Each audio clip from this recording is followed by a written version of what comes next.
that sleeping in the House of Commons bit really annoyed me.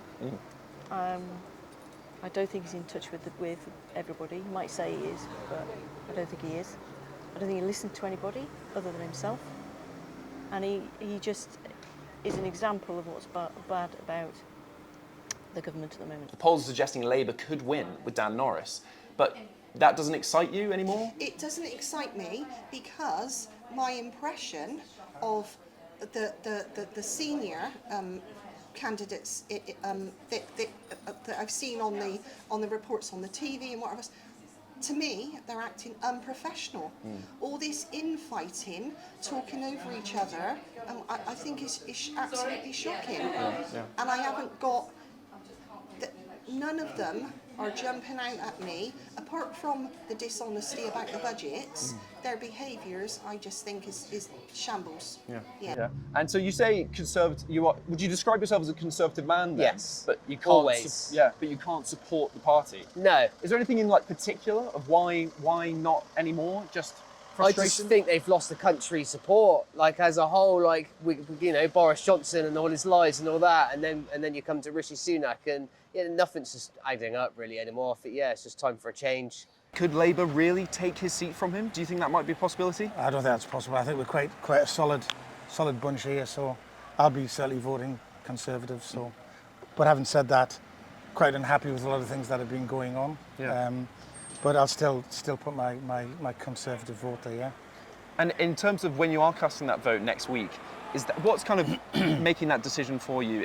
You've always been a supporter of Jacob Rees-Mogg. Is it the larger party, or is it more kind of looking at the constituency? To be honest, I'm a big fan of Rishi. Actually, I think he's a good, honourable man. I think he's trying to do a good job. And he's beginning to deliver a little bit. Maybe if he'd waited a bit longer, some of the results might have come through. But we are where we are. So, I think Rishi's probably the one I'm sticking with as being the person. I feel I could trust him more than all the others that are out there at the moment, with all this silly nonsense with gambling going on at the moment. It's really interesting. And you even mentioned, you're looking for a bit of transparency next week. Yes. To the point where some of the more niche parties might get your vote if they just kind of said, this is the situation. Who did you mention that you might vote for? I had this conversation with my son this morning. He was asking me what I'm going to do, and I said, I just had the leaflet through my door for the Raving Monster Loony Party with baked beans all over his face, and I thought I might even go with that. Yeah. Why will you be voting for Labour next week? I mean, I've always been a very conservative person. I like their values, but as a whole of what we've actually achieved of the last few years, or the last 10 or so years or more, it's just sort of gone downhill. I think it's kind of time for a change.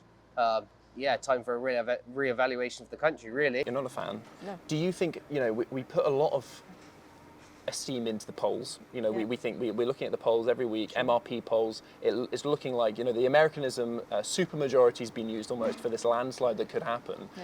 But do you really see North East Somerset actually making the switch? People have still got to go out on that day and put a cross next to Labour or another party for Jacob Rees-Mogg to lose his seat. Do you think it is possible? Yeah, anything is possible, because until you get all those people voting, and at the end of the day, anything is going to be possible. I think there's going to be a lot of people being very brave and changing their vote from what they would normally vote, but that's fine, or not voting at all. It's been a strong Tory constituency since 2010, knowing that it's now Labour. Yeah, and I don't think it's going to make a difference to the final result. So I think the final result's inevitable. It's going to be a Labour win. So they'll get the Labour win, and then it's up to the Tories then to start fighting back later on. Yeah, across my workmates, my partner, we're all people I speak to, they're all very conservative people. But yeah, everyone's swinging to Labour. Yeah. And how do you feel? Is there any excitement about a Labour government for you, or is it just going to be, let's see? Let's see. Yeah. It's a big risk, as a running of the country and what they're trying to achieve. So it's just. I don't know. I'm unsure, if I'm honest. I did say to my partner, I don't even want to vote, but she was like, you kind of have to vote, and that's that. Yeah. We spoke earlier in the cafe. We're just about to wrap up, and we bumped into you again. And I told you, you're not the only one saying those words of frustration, even as a Labour voter in quite a strong Tory seat. Yep. And you had a few more words to say, so we thought we might, how are you feeling? I just wanted to add, with my professional head on, I was a hospital-based social worker for 30 plus years, so I've first-hand experience of the trials and tribulations of the NHS and health and social care.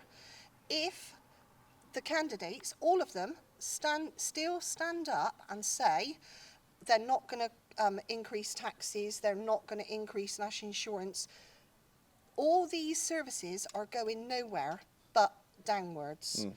If they were honest and looked at the budgets and thought, with X amount of pounds from each of the people in the country that can afford to pay, these services would be improved. There wouldn't be ambulances queued up. There wouldn't be people in corridors for hours and hours on end.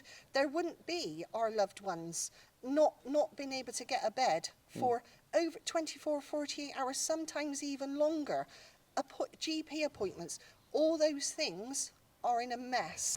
And you mentioned that you're a fan of Rishi Sunak, you're not a fan of everything else going on in the party at the moment. Rumours kind of a leadership debate post-election already circulating. What do you make of that? Frustrating, isn't it? Where they just can't settle down and just get this bit out of the way. And then that's understandable, they might go for somebody new, which is fair, because it'll be a new thing they have to deliver, because they'll be fighting to get into government again. So maybe Rishi might not be that person, I don't know. But hopefully, if they do lose, they'll do what they have to do to get back in. But it's all these rumours and all this stuff that sort of distracts them is frustrating, And even since before Boris Johnson, it's just been a whole mix-up ever since kind of Brexit, really. From there on, the lies for Brexit and what they were going to say they're going to do and what they haven't achieved, and just leaving the Brexit, it's left the country in a bit of a mess anyway. Yeah. It's interesting you bring up Brexit because, as I said, we're here in North East Somerset. Jacob Rees-Mogg's seat here, he was a staunch Brexiteer. He fell out with people over it. He got elevated to the cabinet through Brexit with Boris Johnson. Are you a Brexiteer yourself? I was. You were? Okay. Yeah. So you voted for Brexit? I did vote to leave, yeah. And how are you feeling now? Regretted it. Right. My parents were very because they're the older generation, were like, you will regret it, and if we do leave, it's going to come down hard. Your parents will remain? Yeah. Right. And so again, just frustration being the main word. Yeah. And I think most people would. I mean, looking back, they made people very naive to it and what was going to happen, and there was no chance that it was ever going to happen. Yeah. Ian, you're saying frustrated with this gambling story. Yeah, sure. But you want a bit more detail. So you think there's degrees to this as well? Well, you certainly gets reported, and you don't know what level of gambling they're doing. If it's for me, if it's like a £5 footer, who really cares, yeah? But nobody ever says what the number is, If it's thousands and thousands and thousands, then they're sort of profiting from it. You can just think, well, that's definitely wrong. But I think the numbers are beginning to come out a little bit now. So I did see a couple of thousand come out the other day, and you think, well, that's too much. But I feel like the big talking point as well with this is kind of it's almost insider knowledge, isn't it? It's not necessarily about the money, but from your point of view, it is more about the money rather than the kind of. No, I think it is. It's the principle's wrong. Yeah. But the size of the story, maybe it just needs to be managed a little bit more sensibly. You're a historical Labour voter. Absolutely. And this is a line that they're driving. Change. We will be the party that sort this. But you're not convinced by what they've been saying during the campaign. I'm not convinced because you can't be convinced, because their focus is on the dire financial situation. There is no resolution in what they're saying.